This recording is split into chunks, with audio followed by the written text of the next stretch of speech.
চীনের লোককাহিনী ৭ বোন।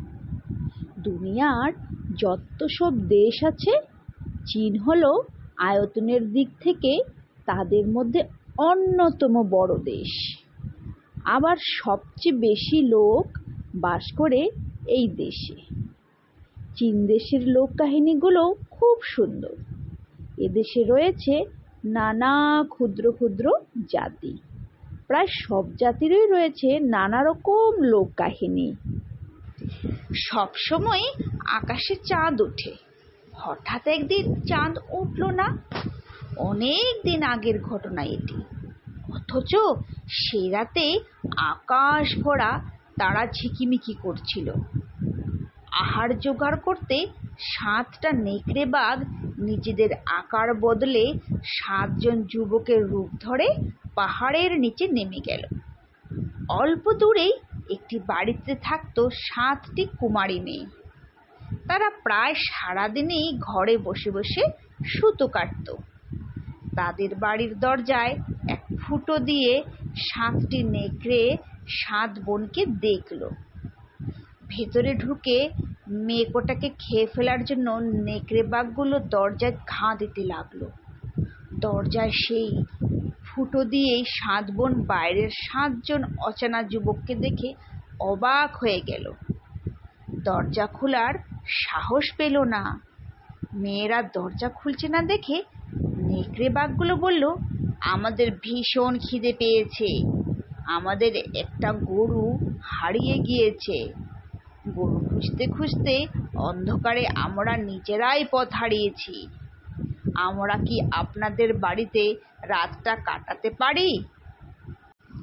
৭ বোন বলল, আমাদের বাবা মা বাইরে। আপনাদের এখানে থাকতে দিলে অনেক অসুবিধে আছে। আপনারা কষ্ট করে আরেকটা বাড়িতে যান।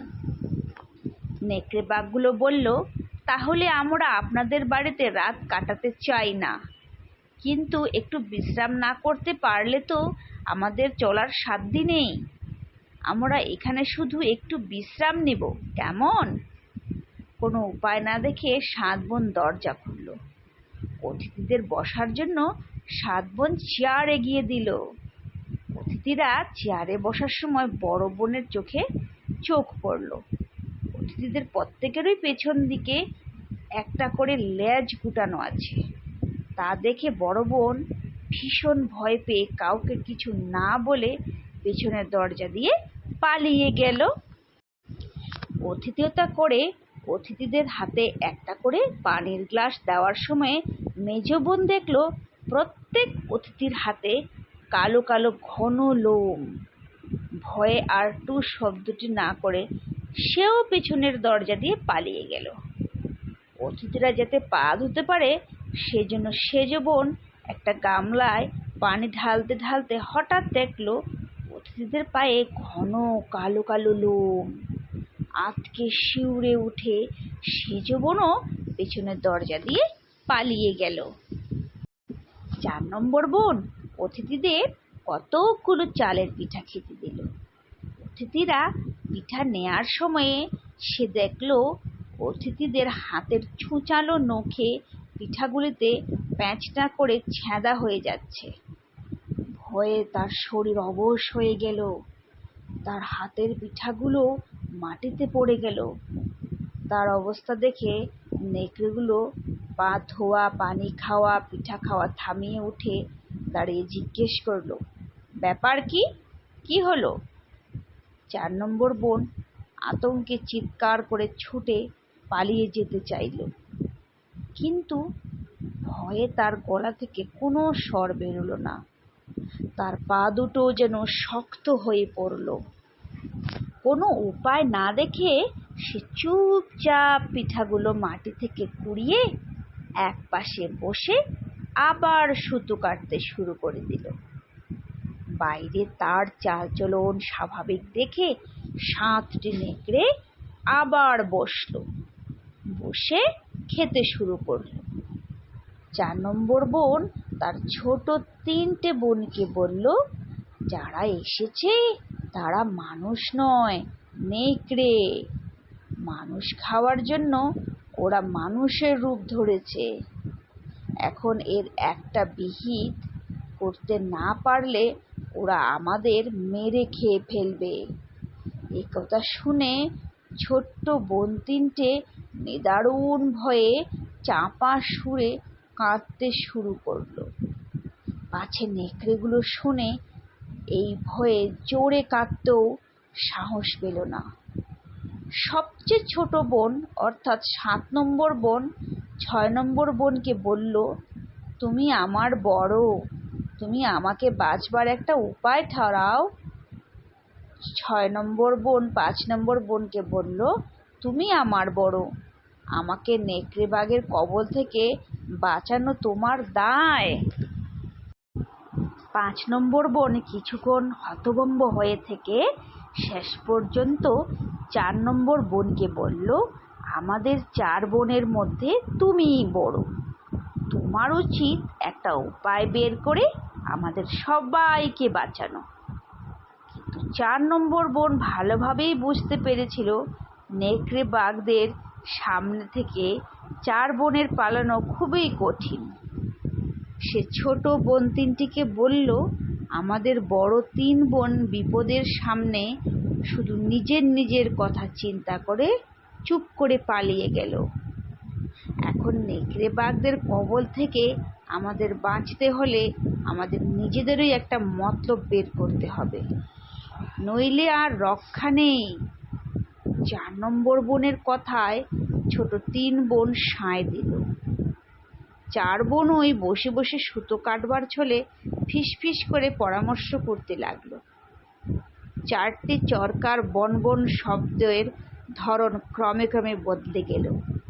চাপা কান্নার শব্দ যেন থেমে গেল।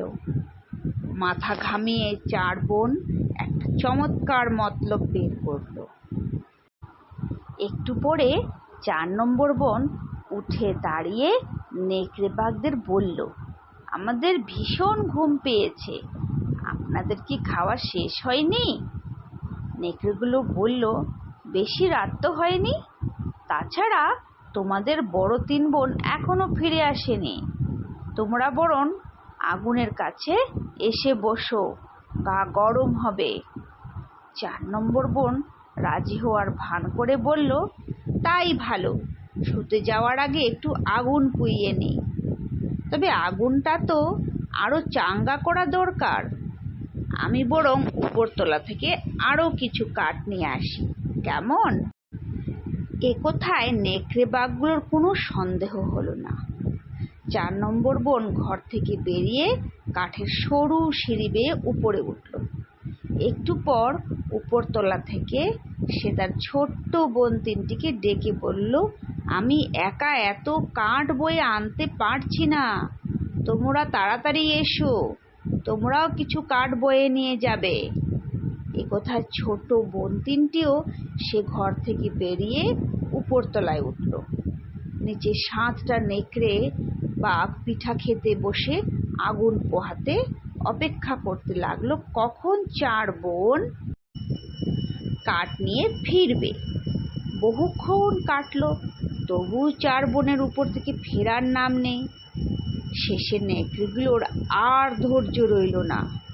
নেকড়েগুলোর মধ্যে যে সবচেয়ে বড় সে লাফ মেরে মেয়েগুলোর খোঁজ নিতে গিয়ে আর ফিরে এলো না। বাকি 4টে নেকড়ে ব্যাপার কিছুই বুঝে উঠতে পারল না, তবে তাদের মনে হলো হয়তো কোনো অঘটন ঘটেছে। একা একা আর উপরে যাওয়া ঠিক হবে না। 4 নম্বর নেকড়ে বাকি 3টে নেকড়েকে তার নিজের পেছনে লাইন দিয়ে দাঁড় করালো। প্রত্যেক নেকড়ে তার সামনের নেকড়ের লেজ শক্ত করে ধরে রইল। তারপর মজবুত লাইনবন্দি অবস্থায় নেকড়েগুলো কাঠের সরু সিঁড়ি বেয়ে উপরে উঠতে লাগলো। সবচেয়ে সামনে ছিল 4 নম্বর নেকড়ে, আর সিঁড়ি যেখানে শেষ হয়েছে সে জায়গায় ঘিরে 4 বোন অপেক্ষা করছিল, 4টে মোটা মোটা রক্ত মাখা কোপ্তা হাতে নিয়ে। নেকড়ের শাড়ির প্রথম নেকড়ের মাথাটা উপরতলার বরাবর পৌঁছতে না পৌঁছতেই মাথাটা প্রচণ্ড ঘায়ে বেরিয়ে এলো। সেই সঙ্গে পড়ে গেল বাকি 3টে নেকড়েও। বিকট চিৎকার করতে করতে ওরা আগুন থেকে কোনো মতে বেরিয়ে ছুটে বাইরে চলে গেল। বোন 4টেও তাড়াতাড়ি নিচে নেমে দরজায় খিল এঁটে দিল।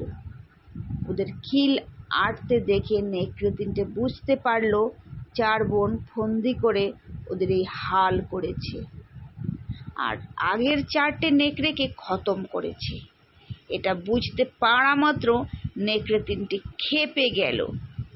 প্রচণ্ড আক্রোশে ওরা ওদের আসল রূপ ধরে বন্ধ দরজার উপর বারবার ঝাঁপিয়ে পড়তে লাগলো। বারবার গর্জন করে থাবা মেরে মেরে দরজা ভেঙে ফেলার চেষ্টা করলো, কিন্তু দরজাটা ছিল খুব শক্ত। অনেক চেষ্টা করেও ওরা দরজাটা একটু নড়াতে পারল না। তারা পেছনের দরজা দিয়ে কোনো কায়দায় বাড়ির ভেতরে ঢুকতে চাইল, কিন্তু দেখা গেল পিছনের দরজাও শক্তভাবে বন্ধ। হঠাৎ পেছনের দরজার কাছে 5 নম্বর নেকড়ে একটা পিঁপে দেখতে পেল। পিঁপের ঢাকনাটা যেন পুরোপুরি লাগেনি। 5 নম্বর নেকড়ে উঁকি মারতেই তার চোখে পড়ল দুল পড়া একটা কান। সঙ্গে সঙ্গে নেকড়েটা এক কামড়ে পুরো কানটা ছিঁড়ে নিল।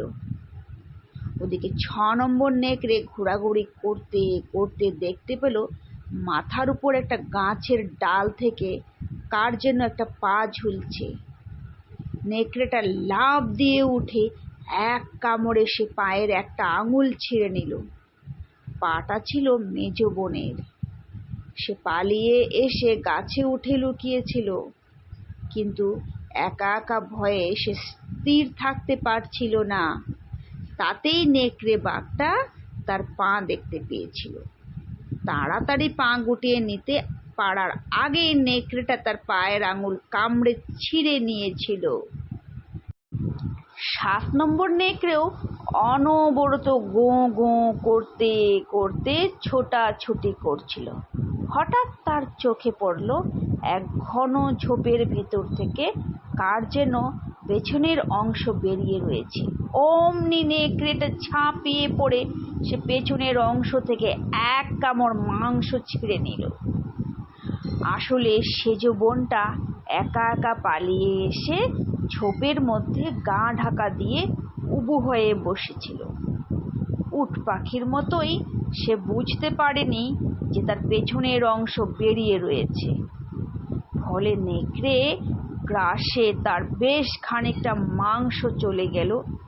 বোঝা গেল কোথাও বসার উপায় তার বহুদিন থাকবে না। স্বার্থপররা সবসময়ই ধরা পড়ে, ক্ষতির সম্মুখীন হয়।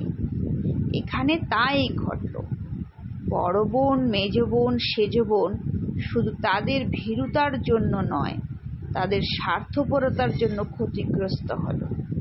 অথচ তাদের ছোট 4 বোন জোট বেঁধে কৌশল করে 4টে নেকড়ে বাঘকে জব্দ করে তাড়ালো। সমাপ্ত। নমস্কার।